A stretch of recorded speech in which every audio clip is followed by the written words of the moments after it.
Hello, everybody, and welcome back. I am the Sovereign, and this is my court.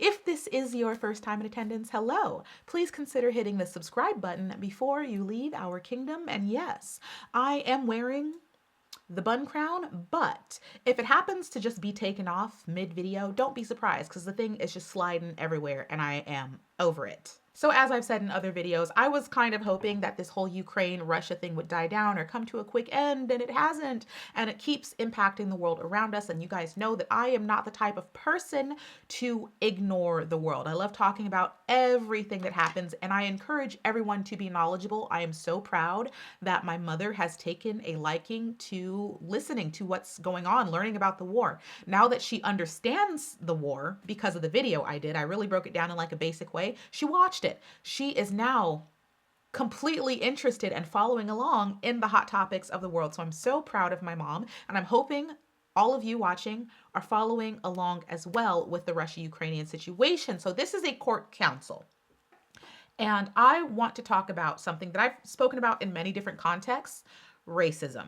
A lot of you that have watched me on IG Lives, YouTube Lives, I've dealt with racism many times in many different forms, in many different ways, and I'm sick of it, and I'm sick of talking about it, but I understand how important the discussion is, so I continue no matter how much it tires me. Once again, we have seen racism bear its ugly head, but in a different way this time. The reporters, the media, reporting on the situation within Russia and Ukraine have really stated it in an interesting way that has piqued a lot of people's interest. You look at what happened in the last refugee crisis in Europe back in 2015. Poland was one of the EU countries that, was hesitant to take in refugees. Talk about what has changed and the different position now.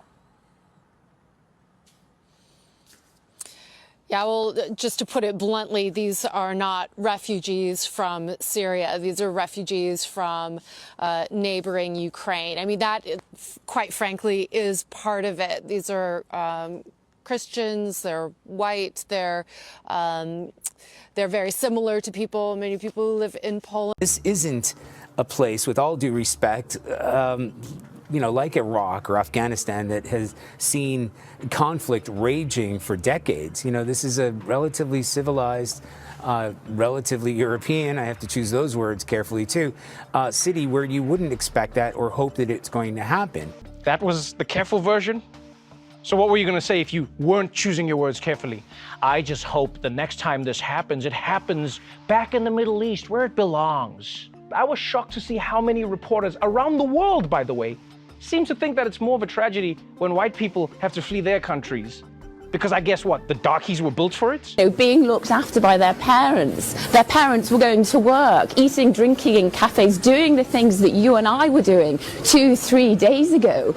Now the unthinkable has happened to them. And this is not a developing third world nation. This is Europe.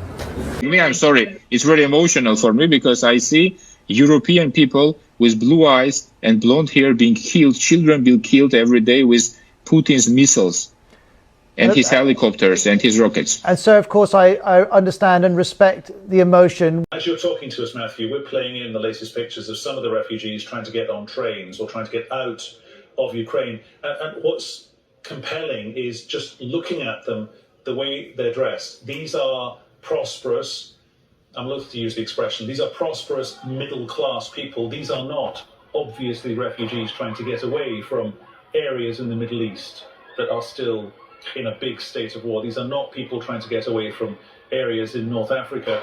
They look like any European family that you would live next door to. What you have just seen is called implicit bias.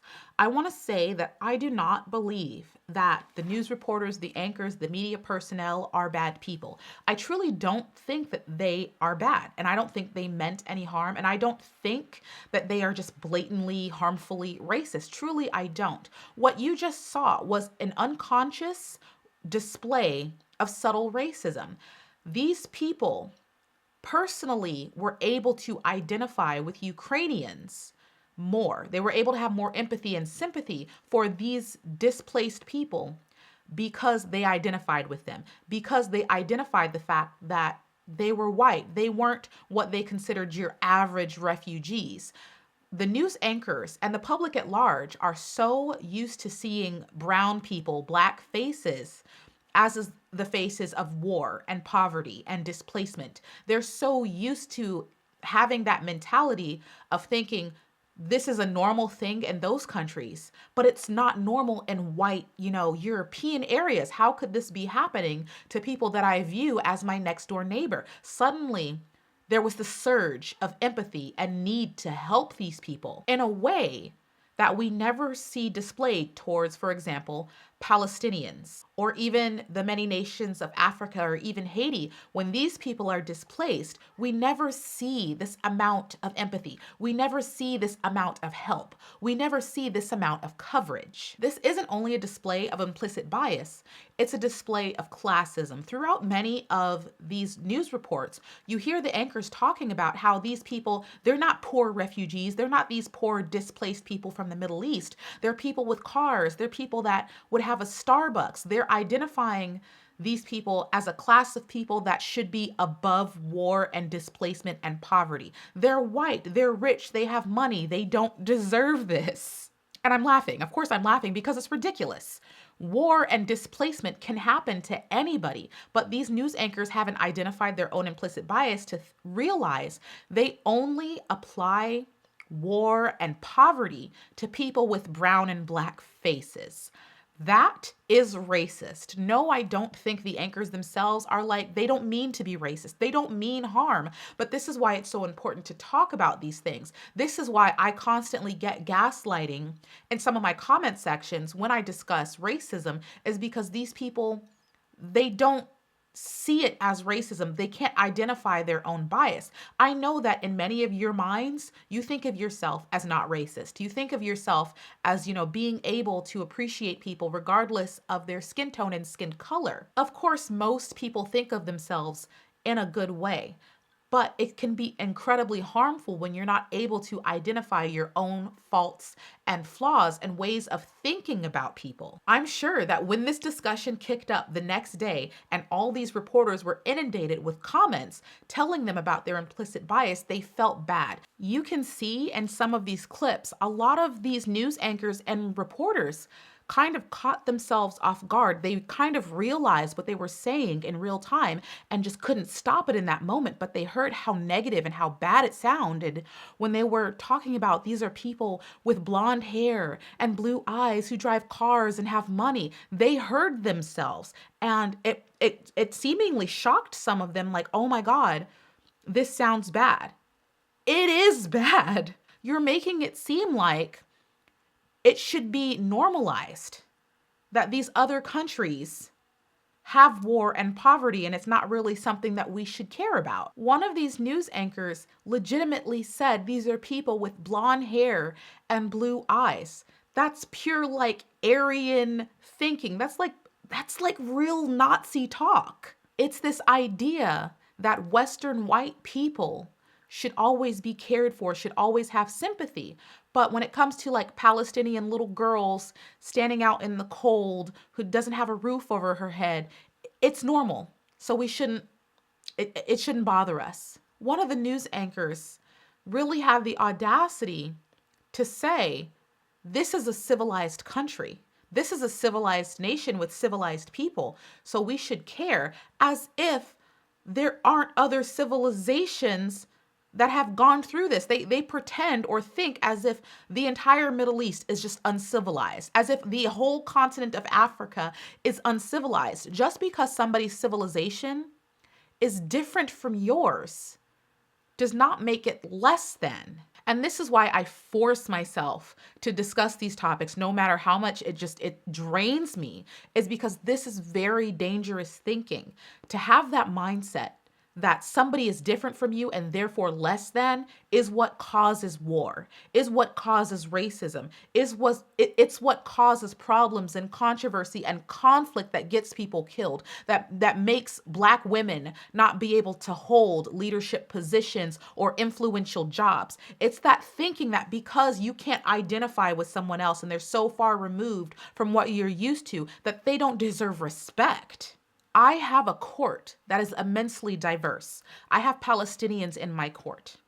I have people from Saudi Arabia in my court. I have Canadians in my court. I have Brazilians in my court. I have Japanese and Koreans in my court. I am not gay, but I have many members of the LGBT community in my court. I have trans people in my court. I'm in my own minority, and still I will speak out for people who are not like me. I do not tolerate the bashing of the LGBT community, and I don't have to be a part of that world in order to stand up for them. I don't tolerate abuse of anyone I see in front of me, even if we have different religions. Personally, I believe the diversity of my court and the world in general is beautiful. I love learning about different cultures.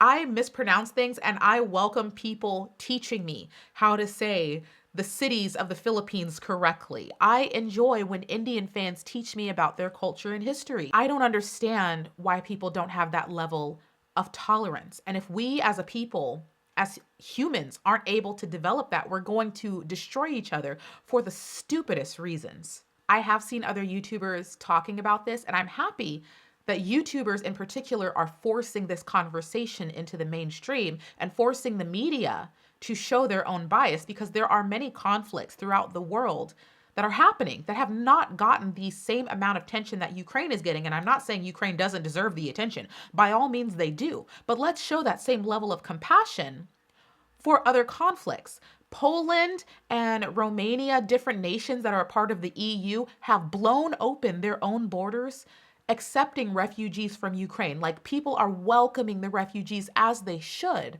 But where was this energy for the Middle Eastern people who were displaced from their nations? Poland, I remember, had those borders closed and wrapped with barbed wire, keeping Middle Eastern Muslims out of their nation. The same with the United States. So as much as certain nations and governments want to say we're not racist, we're good people, we would never do that, your actions say otherwise. Now, Ukraine themselves cannot be protected from this conversation, because in evacuations and bringing Ukrainians out of this war-torn nation where Russia is invading, Ukrainians are being funneled to safety, but they're being funneled to safety over the bodies of Indian and African students studying in that country. Ukraine has prioritized white people, white Ukrainians, getting out of the country over foreign national students who also need to leave. They're not letting her go. They're not letting the black girl go. We don't have arms. We are students. We don't have arms. These people left without taking the blacks, man. None of the blacks, man.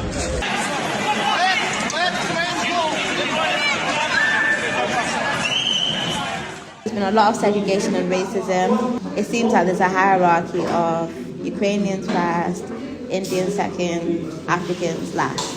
So there has been a lot of segregation in that sense. And then amongst the communities trying to flee Ukraine, there's been a lot of violence. They are not allowing any black people to enter inside the gates. We are all here. It's only Ukrainians that they are allowing in. Even the ones with kids. हम लोग सब Romanian border पे खड़े हैं, Romanian Ukrainian border पे। Around 500 to 600 बच्चे हैं। ये लोग यूक्रेनियंस को बहुत प्रेफर कर रहे हैं, यूक्रेनियंस को ही प्रेफरेंस दे रहे हैं, इंडियंस को 1 या 2 निकाल रहे हैं एट अ टाइम। ठंड इतनी है कि हम बता नहीं सकते, इतना ठंड, और कुछ शेल्टर नहीं है, वॉशरूम का कोई ये नहीं है, शेल्टर नहीं है, कहीं पे कुछ खाने पीने का कुछ ये नहीं है, रेस्टोरेंट नहीं है, पूरा ओवर क्राउडेड हो गया है।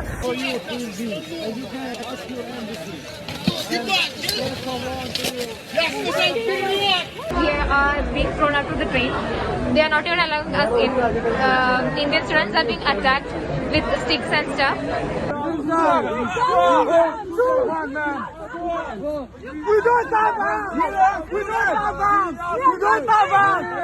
We are students. We are students. We are students. And I'm not going to ignore the situation. Once again, I'm not advocating that people stop fighting for Ukraine. That is not the right course of action. But we need to bring attention to this and correct the problem. This is not acceptable. Everybody, regardless of nationality, skin color, race, whatever, ethnicity, religion, everybody in Ukraine right now is at jeopardy, is in danger. And everybody who wants to leave should be allowed to do so equally. There should be no prioritization for any particular person, maybe other than children. We can make the exception for children, but when I am watching video, there's video evidence of this, of Indian students outside of the borders of Poland not being let in for days at a time. That is a real problem.